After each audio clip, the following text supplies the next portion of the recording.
Professor, I know it's against the rules to have sex in the dorms, but Professor, I think I got a girl pregnant. We can talk more tonight. Professor, excuse me, I know you're going to your room, but I'm failing class, and the guidance counselor said that I'm going to get kicked out of the high school if I don't improve my grades, and I'm really scared. We can talk more tonight. Professor, I know this is kind of embarrassing, but I've got a lump on my nut. We can talk more tonight. Deal with it. Professor, out. Deal with it. Deal with it. Professor, out. Deal with it. Deal with it. Professor, out. I'm Jeremy Greer. And I'm Gary Butterfield. And this is Days of Future Days of Future Cast. It is. Yeah. This is Days of Future Podcast. It's Days of Future Podcast. Days of Future Cast, where Gary and I talk about all things X-Men. We're currently visiting our first appearances of some of our characters that we remembered existed 20 minutes before the podcast recorded. Not our favorite characters necessarily. No. Not at all. I mean, I like Mr. Sinister. I like Wolverine. I like Cable. Yeah. You know, I like these guys. Banshee's there. But they're fine. It's always a fun time with Banshee. Yeah. But we're doing Cable today, which is the New Mutants number 87. This is Rob Liefeld's, I don't know, his peak, you think? Do you think this is his best popularity? I don't know. It's when he got his start, and then X-Force was... Yeah, I guess X-Force was real hot. Yeah. During that. This leads right into it, though. This is still written by Louise Simonson, but moving into the X-Force zone. Cable has a lot more dad energy than I expected him to right off the bat. This haircut on the cover just feels very much like, I don't know, like very dad to me. Very, I'm 45 and mad about it kind of vibe. I love how this is Rob Liefeld art where it really illustrates how if you glance at something, it can look kind of cool. You know, and then the more you pay attention to it, the weirder it gets. So each of these panels ends up being kind of how you Will describes eating a chicken wing as this thing where you're done when you feel like being done. Okay. You know, you can just kind of keep picking at it like a puzzle if you want and get all the little bits of meat, or you can just be done with it. I feel like the images in this comic are like that. I can just eat the chicken wing, or I can really dig in and find some real weird fucking spines. Okay, I gotcha. The weird spine on this would be for me. Why does he have a spiked wristband? What is that adding to this whole? he's an old dude with a gun and a glowy eye, a scar, real big Dark Souls character energy here. But then he's got the spiky wristband. Gary, what is the spiky wristband? It would subtract a lot. You couldn't put your arms at your side. I mean, you'd have to be so careful. Imagine trying to jerk off with a fucking spiked wristband, dude. Not happening. And he's jerking off to David Lynch films we've never even heard of yet. They're from the future. So I don't think that dude listens to this podcast. I know his brother has, but if you do, dude, I'm sorry. I didn't name you, but you know who you are. You know why you did it.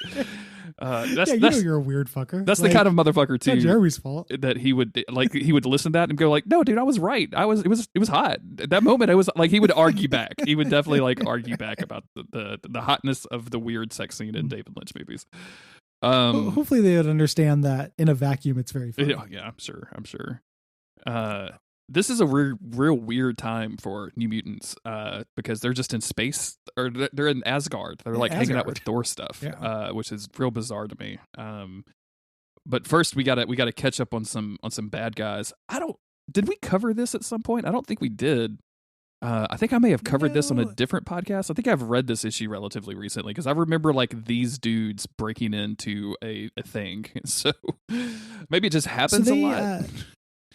Yeah, the first issue of X-Force has them fighting these guys as well. Are they also breaking into it starts with the bad guys breaking into a facility or something? Maybe that's what I'm thinking of was the X-Force one we did. Yes. Okay, that has to be what it is. The Mutant Liberation Front, I have affection for them because I was reading comics around X-Force times. But they pretty much have just one trick. You know, it's break into a facility and get beaten by Cable. Yeah.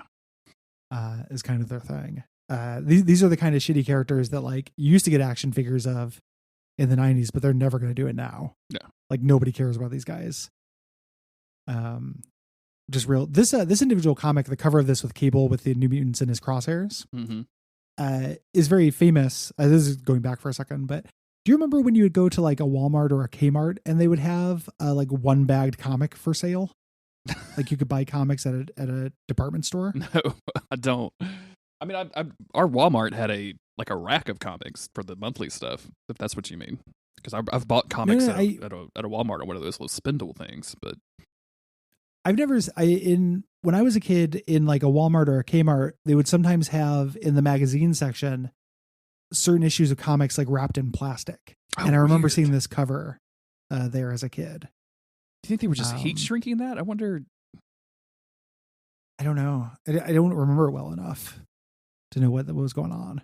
But it's just like my main memory of this cover. It's real weird. Interesting. Yeah, I don't remember ever seeing that. Like I said, I just always remember either going to a comic book store, which was pretty rare for me, or like the local pharmacy and or Walmart or whatever that had the little rotating spindle, just whatever monthly issues and whatever they had not sold that you would have to leaf through. Like and going through every single section to make sure I had picked up every single X-Men book.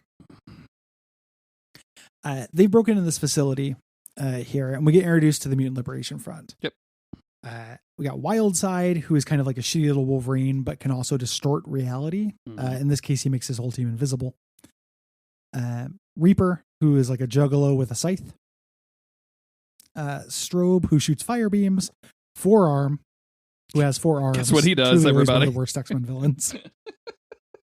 Incredible. He's partnered with Three Toes. Guess what he does? Yeah, 3 Toes. They call me Two Fing. Look at how Tempo is drawn here.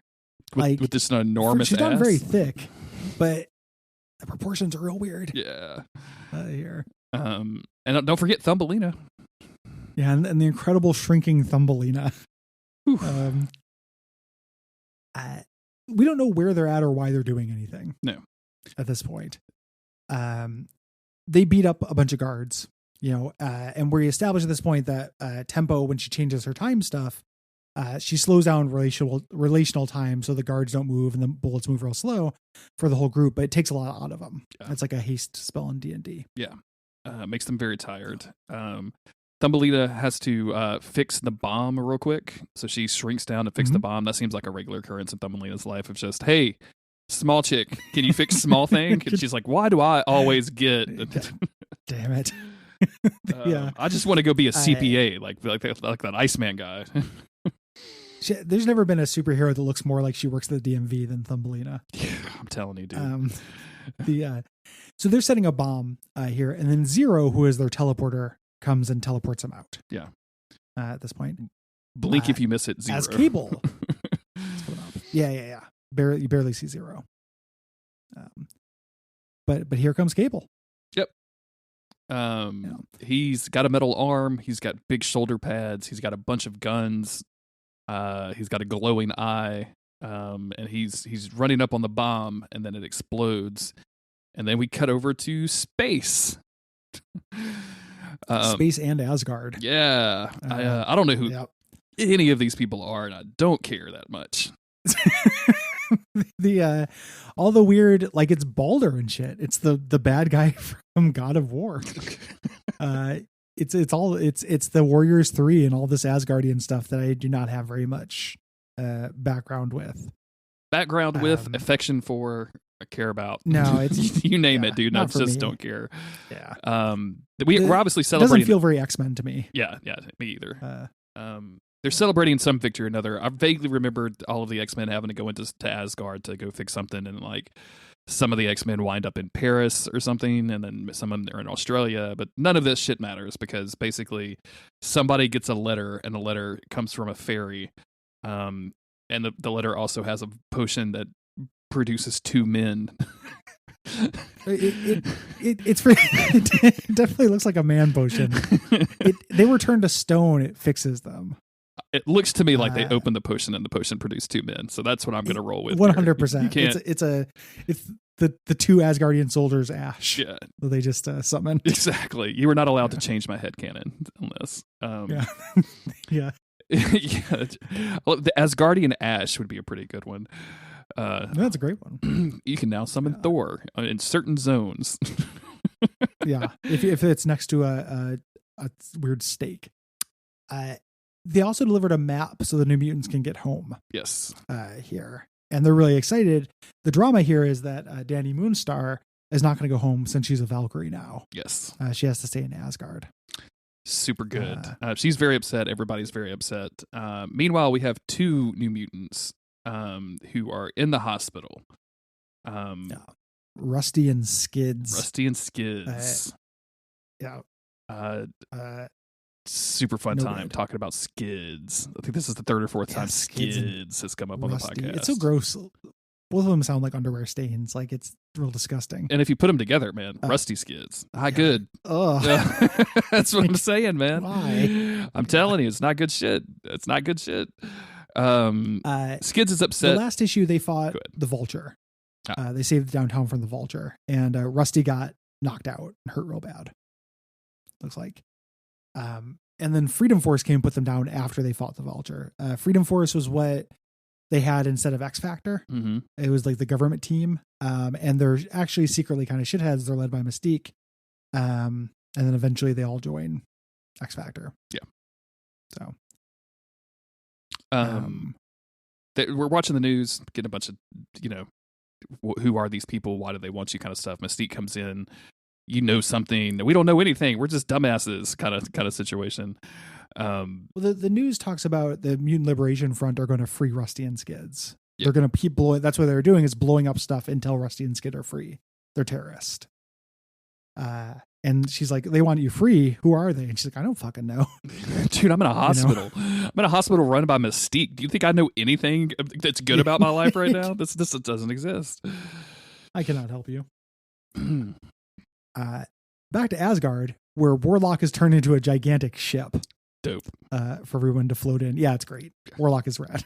Warlock is like the best. He's the only time, like when Hulk starts talking about like Hulk do this, Hulk do that, don't care. But when he does the self stuff, I love the self stuff for whatever reason. It always works for me.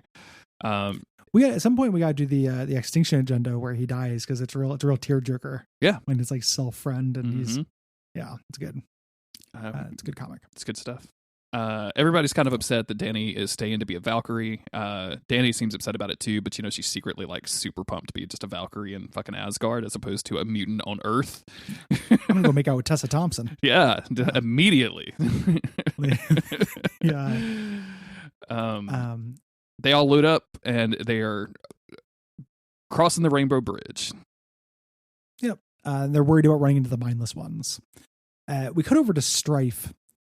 Strife, one bad costume design, or dealing with old costume design.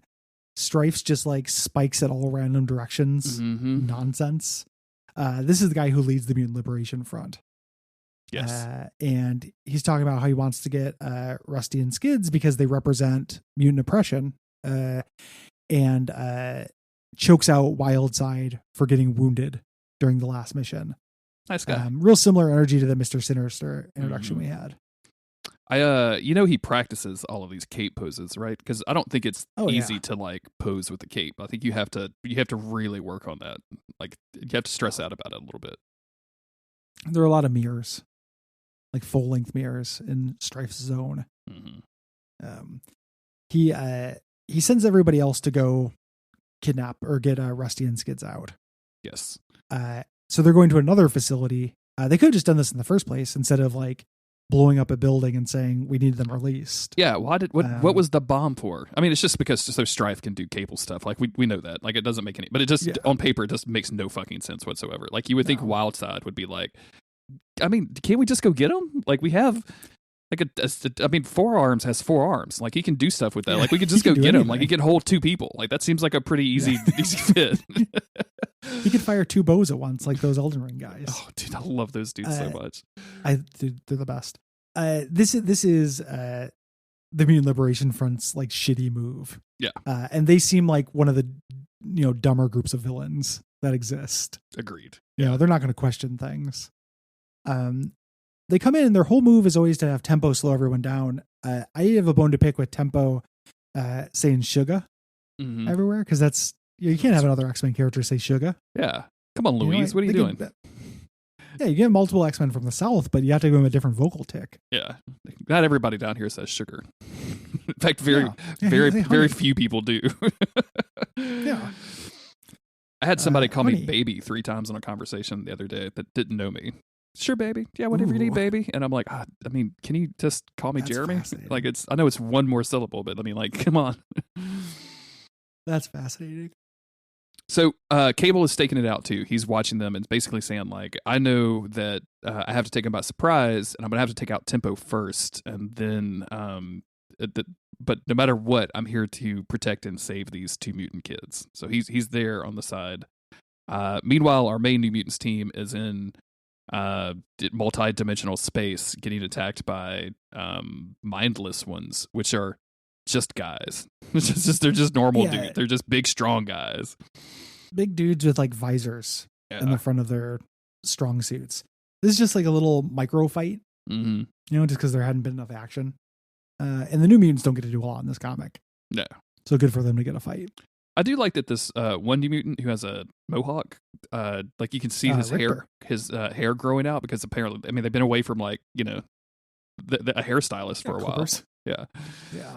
That's why Thor doesn't have a haircut, because they don't have haircuts in Asgard. I don't know if you knew that, but why would you ever have a haircut in Asgard? I don't know. You know, just let that shit just go. Maybe because you just don't want it. You know? You just don't want hair on your shoulders. Like a long hair seems like it'd be just extremely annoying to me.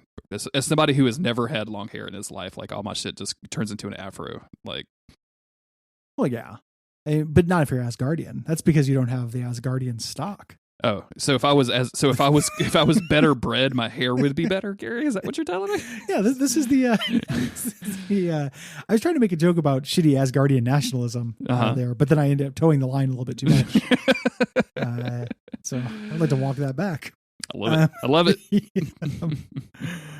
I just feel like if I were in like a paradise or a heaven of some kind, I wouldn't want to deal with getting my hair cut. You know? You don't like the process anymore? You don't like the process of getting your hair cut? Like having somebody, I mean, I get like a head massage and all that kind of stuff. Like the chick has the worst stories I've ever heard. Like just very boring stories, but the head massage is nice. So I think I just would get the head massage without the haircut. You know? I can't. I don't know. I don't think she'd be comfortable with that if I asked. Well, she in this scenario, it'd be another Asgardian who did it. It wouldn't be your hairstylist. I'm 100% sure Tessa Thompson would not be comfortable if I was like, "Hey, can you massage my head?" You never know, right? I mean, maybe surprised. You miss every shot you don't take, says Wayne Gretzky about Tessa Thompson. Yeah. Shoot your shot. Yeah, or get Chris Hemsworth to do it. Okay, you know? I'm into that. Yeah, strong hands. Seems very gentle. Yeah. I just don't want to. I think that my idea of like a paradise or a heaven, I no longer have to maintain myself. You know, I don't mind doing that stuff in real life, but if I'm in like a literal paradise, I just want it all to be taken care of for me. Yeah, like I just want a magical genie to make me super hot and young and never get sick and never age and never have to eat unless I want to. In which case it does, but it doesn't matter if I do. So yes, like I wake up cleaned, like I wake up showered. How long? You know, I wake up. If you didn't have to eat from this point forward, like if you just didn't have to, how long do you think it would be between you waking up and realizing you're never hungry anymore, and you actually wanting to go eat for reasons that's not hunger? Like, do you think that you would be like, I want to go have that special food that I like eventually, or do you think you would just like, I'm done with all of that. I don't have to do it, so why would I bother? It would be as soon as I had reason to eat socially. Okay. Like, I think I would stop eating at home. Mm-hmm. But then, like, when I hung out with my girlfriend or whatever, like, we'd still go get a meal for the experience. Gotcha. Would you stock food at your house, though? Because that'd be weird. If your girlfriend came over and there was no food in your house, that she'd be like, who the fuck is this guy? Serial killer shit. Yeah, dude. Like, you have nothing in your fridge but condiments. What is this? What is going on here? Yeah. What is this male living spaces shit? I think I would stock food for her. I said on Tinder I like liminal spaces, not men living spaces. He sold me a bag of goods, Gary Butterfield. The only people who ever come over to my house are Liv and then Brayton and Riff come over to play Magic sometimes. So I just have their snacks around. and cat food. Actually, she would open the cabinet and instead of being human food, there'd just be tons of cat food stocked up. Oh man, which is also weird. Definitely bringing that home to the friends and being like, "You're not going to believe. I went over there and I thought I would just grab some crackers. I wasn't going through his medicine cabinet, but all he has is cat food. It's fucking weird." Put that on I Am the Asshole or whatever on r/relationships. Yeah, absolutely. Like, Am I the asshole for thinking that boyfriend this only eats dude cat food? only eats cat food? TLDR, he only eats fancy feast shreds. I go back and forth between cat foods I feed my cat. Okay. And right now I get the one that I can order online and it smells foul. It's cat food and it's like little wet shreds. But for a little while I was feeding them one I got in town, which was Fancy Feast, the Florentine collection. I love it. Tell me more. And it smelled kind of good. Yeah. Like they made it smell like food. Did your cats like it? Did I what? Did the cats like it? Yeah. Yeah. I just switched it because for convenience. Like one that I can get through the mail, but it's I've never been tempted to eat cat food before, but this is as close as I've ever been. I mean, did it actually smell good or just good for cat food? It smelled like food. Okay. It looked like a creamy soup. And it smelled like a creamy soup. Like I just opened up a can of like cream of chicken noodle soup. Basically. You need to boot up Elden Ring and touch Grace, Gary. You're getting in the weeds. You gotta go touch Grace. Reach out and touch Grace. The cat food is starting to look good to me. You need to leave the establishment. Go find a burger, Gary. Remember what food tastes like. Instead of me changing, I switched the cat food. I I can't have this temptation in the house. Yeah, I don't want to tell this on abject suffering and have it be a part of the public record, the lexicon. Yeah. Oh man. Oh yeah. I mean, the pod people will know the second I eat cat food, and I hope that day never comes.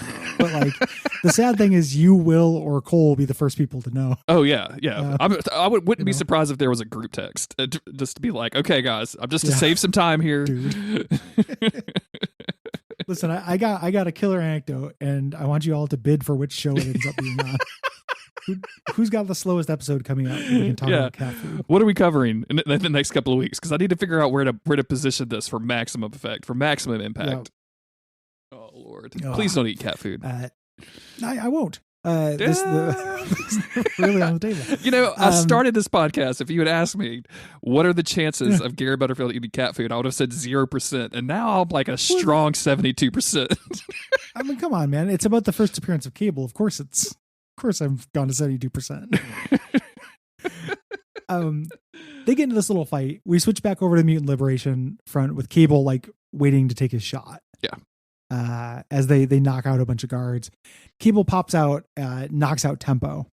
And Reaper gets the best of him, slashes him with his scythe, which makes him numb. Makes his body numb. It's so silly to give the scythe it's very similar to that harpoon guy who made harpoons worse. Reaper makes scythes, which usually cut you open, just make you numb. Yeah. Instead. Great. I'm gonna make you feel like you have been sitting for a little while. Yeah, sit on your hands, Cable. How did he get the name Reaper? Was pins and needles already taken? Like, what did we? Why did you? It's also real dumb because there's a guy called the Grim Reaper who's an Avengers villain who also carries a scythe, who looks like a juggalo. Like, he's really intruding on that namespace. I like this bit here though. Then Strobe runs up and he grabs her neck and she melts his metal hand. Yeah, that's cool as shit, down. Dude. It's super cool. Like, and they're like, we can't take him with us. Take his guns and use them as target practice. And they leave. That just gets dropped. They don't do that. Yeah. Seems like a really good idea though. Like. It is really easy to learn that because we go back to the New Mutants arriving at New York. And we get to see Rob Liefeld's conception of the Statue of Liberty. It looks like fucking Smo. This weird fucking thick neck Statue of Liberty. It does have a lot of fabric around the old neck area. I will give you that. Yeah, it's a lot, dude. It's a whole lot. They're the only they figure out that like X Factor isn't around and X-Men isn't around, so they're the only team to deal with mutant problems on Earth right now. And then we switch back to Mutant Liberation Front, who are about to teleport out with these two kids. But the the guard, like Freedom Force. Yeah, the Freedom guards Force. who work for Freedom Force. Yeah, come in and shoot one of the kids. Shoots Rusty in the back. Yep. Rusty's just not having a good time. Yeah. Their whole thing is because Mystique thinks that there's something that the kids know, and that's why Mutant Liberation Front wants them. So she ordered them killed rather than captured. And they're saying, "Oh, we don't want to go with you, Mutant Liberation Front." And Strobe is like, "We're the terrorists. They're the ones who just shot your boyfriend. Come with us, or they're going to kill you." Mm-hmm. And this is how Rusty and Skids eventually become brainwashed. Yes. And join the Mutant Liberation Front. We go back over to the New Mutants where they see X-Factor's ship about to crash. And then we go right back into Cable surrounded by like a team of dudes who's like, I can get a new arm. And this is going to get me to Strife. And you're like, this is a lot of information about Cable all at once. Who are these guys? Who are these guys? He wakes up lounging in a bed. Surrounded by dudes. And none of them have eaten cat food. You can tell. I just don't know. It's this, Cable appeared in Silhouette before this. It's one of those things. So this is his first real appearance. If I was just reading the comics and all of a sudden we were spending a lot of time with this dude, I'd be like, what the fuck is this guy about? What is happening? Who is he? But I mean, the design is cool enough. Like you got a glowy eye and then you got like a scarred eye on one side. Like that's fucking dope. That's really cool. Yeah. Cable did the job for what he was supposed to do, which is look cool, to me in the 90s. And he did great at that. Yeah. So good shit. Pretty good introduction of Cable. He's like a military mind guy. We get a good demonstration of why he's capable or whatever. Mm-hmm. Yeah. Good. And fairly fun comic. Like I like the New Mutants, Louise Simonson stuff. Yeah.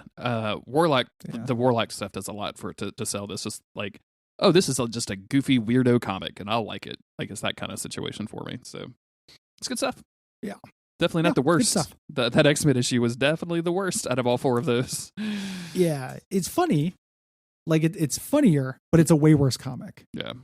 I think the sweet spot was probably Hulk, where it's like real funny, but also not that horrible, like just real goofy. Yeah. There. And it also was pretty breezy. Like there wasn't a lot of extremely obnoxious narration. So yeah. Yeah. That's it. Fun little trip, and an excuse to read comics I wouldn't ordinarily read. Yeah, that's the real fun part about doing these. It's just like, oh, I have never read any of this stuff before. Like, let's go back and try it. I mean, I probably read that New Mutants comic back in the day, but I have no memories of it whatsoever. So, yeah. And I know I haven't read that Mr. Sinister's comic. Like I read Inferno and I read Fall of the Mutants. I read the crossovers that happened around that, but not the individual connective tissue issues. Don't blame you. Yeah, fun stuff. We'll figure out what we're doing next time. Yeah, probably like the day before, like we did this time. Stay tuned to the Twitter for that. You can find links to that, our Patreon, and just about everything else. Anywhere else you can find us on in the show notes or on our website, daysoffuturecast.com. If you're listening to the show and you want to support us, patreon.com/Duckfeed.tv is the most direct way to do so. You can give us some money every month, and in return, you get additional podcasts, access to the Slack channel, tons of exclusive stuff, and your mom will think you've done something with your life for once. That's nice. Yeah, your mom will feed you human food. Yeah, she'll take back the cat food and get you a little bag of human food. Ratings and reviews. Just a little bag of food at Walmart. Yeah. Ratings and reviews on various podcasting services. Also really appreciated. Tell your friends. We'll be back in a few days with more X-Men related podcasts.